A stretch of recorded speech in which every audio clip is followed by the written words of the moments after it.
పాతపట్నం నియోజకవర్గం ఎలెన్పేట మండలం తురకపేట కృష్ణాపురం గ్రామంలో స్వర్ణాంధ్ర స్వచ్ఛాంధ్ర కార్యక్రమంలో ఎమ్మెల్యే మామిడి గోవిందరావు పాల్గొన్నారు.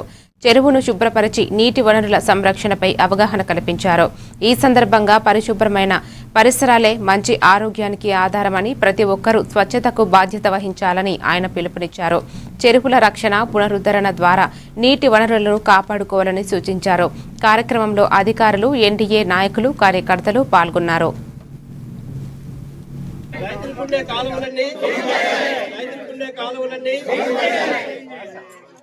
స్వచ్ఛాంధ్ర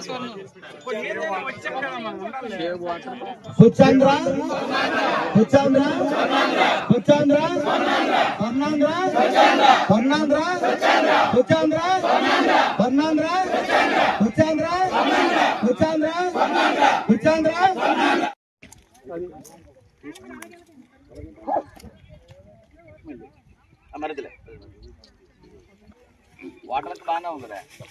ఇది ఉంటుంది సంబరం వాటర్ ఉంటుంది.